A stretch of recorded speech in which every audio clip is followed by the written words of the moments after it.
I am in the deepest bowels of fucking hell, here on a quest to recover my lost love. Project Hammer, I will return to your side! While I was here, I paid a trip to the YouTube comment section, which also resides in fucking hell. And there, I found a comment from a Jimquisition viewer named Dr. Weevil, where Dr. Weevil, PhD I presume, wrote down the 7 deadly sins and how they pertain to the video game industry. This fucking thing! Anyway, I thought I would do the list and write about it and then talk about it. So here we are with the 7 deadly sins and their personifications in the video game AAA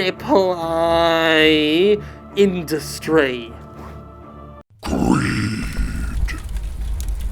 Greed is the most obvious sin to scrutinise when it comes to the AAA game industry, for indeed the crime of avarice may be applied to any one of the publishers that comprise it. When we look for a shining exemplar of true cupidity, however, we need look no further than Activision Blizzard, a company that hasn't dominated the market for years through acts of magnanimity.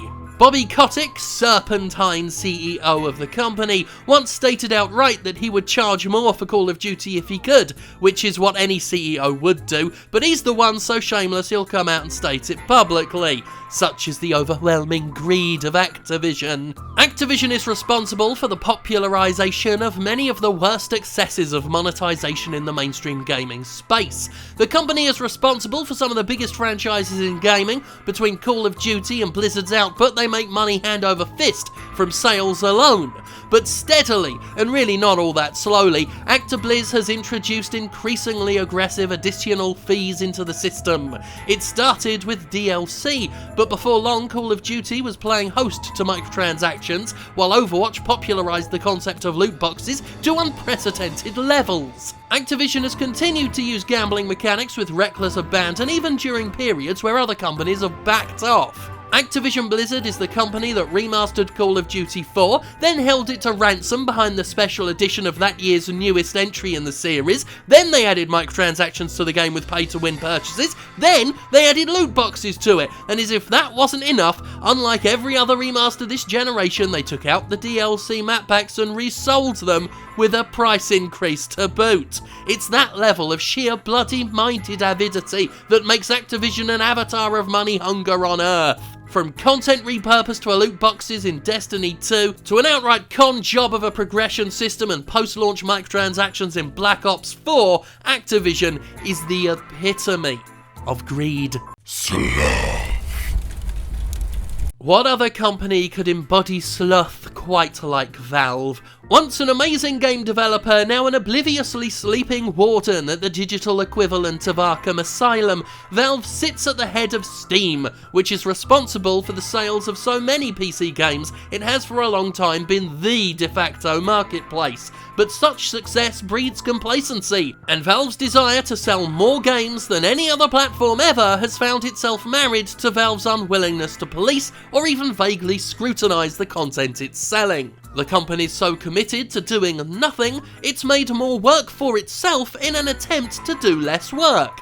Over the years, the number of games Valve's allowed on Steam has increased by the thousands, but Valve's quality control has remained at an all-time low, with its regular answer being to make the community do its job for it. Steam Greenlight was a fine example, letting anybody submit their game for public approval in exchange for a fee. The system was flooded with thousands of slapdash games, desperately edgy attempts at offence, and store-bought asset packs marketed as original titles. When that whole idea collapsed under the weight of its own bollocks, Valve unveiled Steam Direct, which was even worse because now there seems to be no approval process. Anyone could submit their game and most of the automated processes will shovel it onto Steam. Valve has claimed it checks the games to see if they work at least, but even that isn't true, as products still appear with missing executable files. On top of that, Valve has had to deal with controversies surrounding homophobic releases and school shooting games and etc, all of which has caused more trouble than it's worth.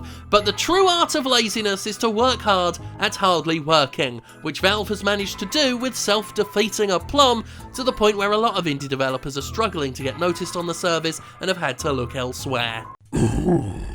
Lust. Let's face it, Lust is all about being horny, and there are no publishers of note hornier than D3, at least outside of porn games, but that's like me on the weekend, far too easy and not at all satisfying. While not really a AAA publisher, D3 is known enough and is really just too perfect for the most carnal of sin, responsible as it is for mostly games about wobbling boobs and tight fucking G-strings. Its most notorious game is Ona Chanbra, a series in which girls wear bikinis and fight zombies with samurai swords. The subtitle is Bikini Samurai Squad, which, like the protagonist's outfits, leaves nothing to the imagination. These games are thirsty for ass, and they're not leaving until they've drunk their fill. Special mention goes to the cheeky leches behind Senran Kagura 2. Giant big busters!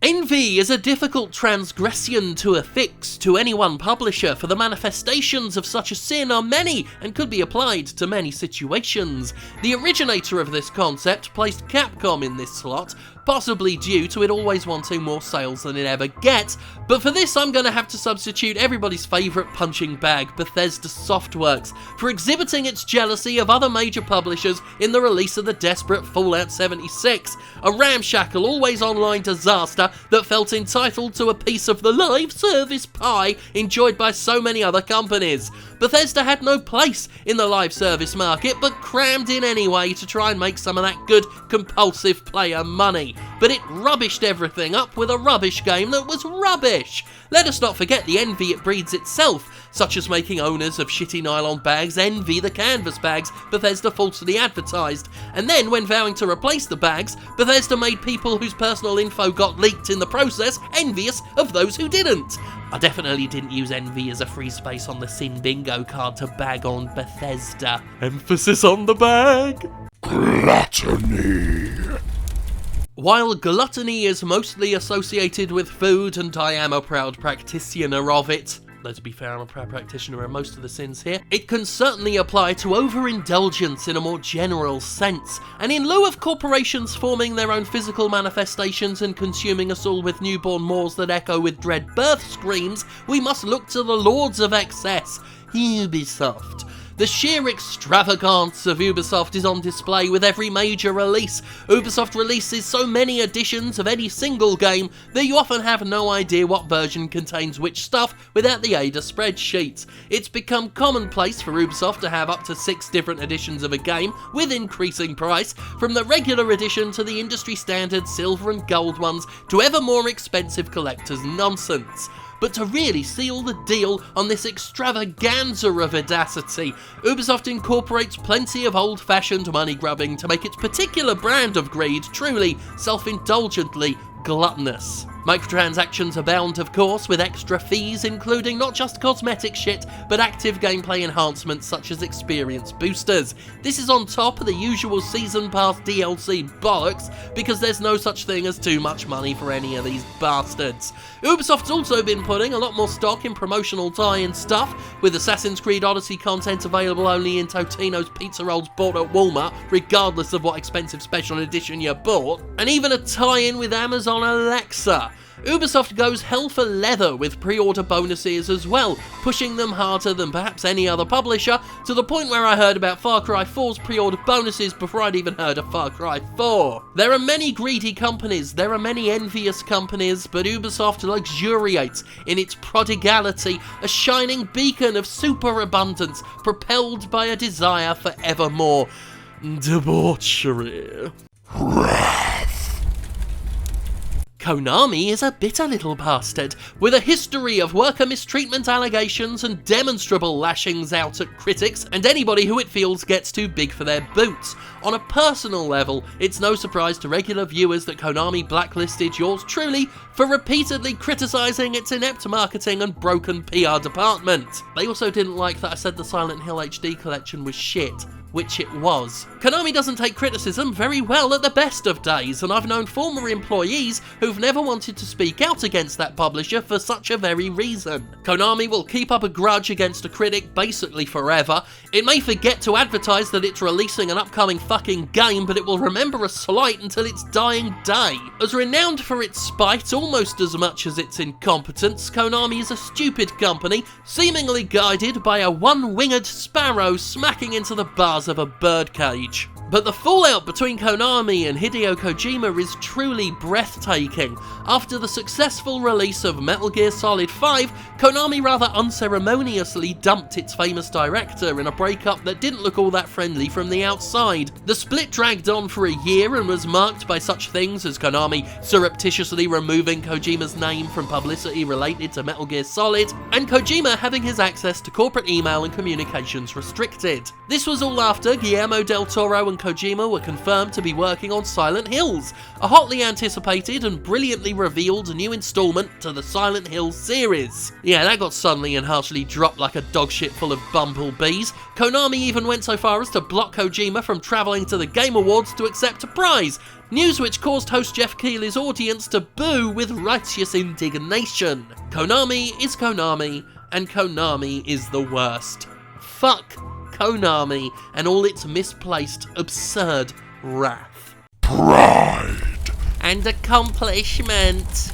To be perfectly honest, Electronic Arts could embody literally any sin we've mentioned. It's perhaps the most hated video game publisher for a damn good reason, and that's because where there is immortality to be enjoyed, where there's perversion to propagate, Electronic Arts can be found, pulsating and squirming like maggots in the ass crack of Satan's backside. But let's face it, making the pride and accomplishment joke was too good to pass up, so EA's listed under pride. Remember when a representative for Star Wars Battlefront 2 justified pay-to-win themed grinding has given players a sense of pride and accomplishment? Of course you do, it wasn't very long ago, and it was hilarious. The most downvoted Reddit comment of all time is, despite the stuff of mockery, a good example of the arrogance of Electronic Arts, the belief it can spout utter bullshit and not get called out on it. EA is a pit of pure pride, smugly showing off its successes and brushing aside the predation, the manipulation,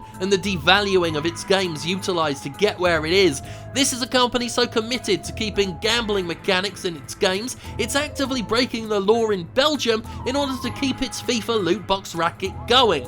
Its pride is in telling gambling lords to fuck off while it continues hoovering up as much cash as it can get away with. EA's pride is in habitually buying up studio after studio and mangling them to fit its own designs, as if it knows better what a game studio is good at than the studio itself. And then, when the studio can't handle the things not within its wheelhouse that EA's put on their plate, do this game, do that game, put this multiplayer in here, put this co-op in here, take this horror game and don't make it a horror game anymore. You, BioWare, make Destiny now. Where was I going with this? Oh right, yeah, when the developers can't handle it because it's not in their wheelhouse, because you bought something because it was good at something and then you made it do something else that it wasn't good at, then you shut them down because you're Unicronic Arts. Why am I talking to you as a corporation? You can't hear me. Nobody running your show listens to this. You don't listen to me at all.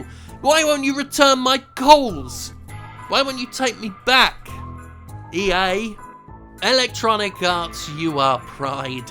You are the Deadly Seven yourself. You're a big piece of poo.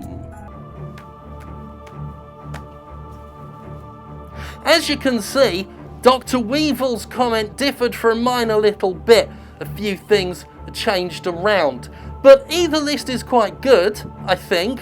But full credit to Dr. Weevil for originating it and inspiring today's video, which I've been looking forward to doing because I thought it would be quite fun.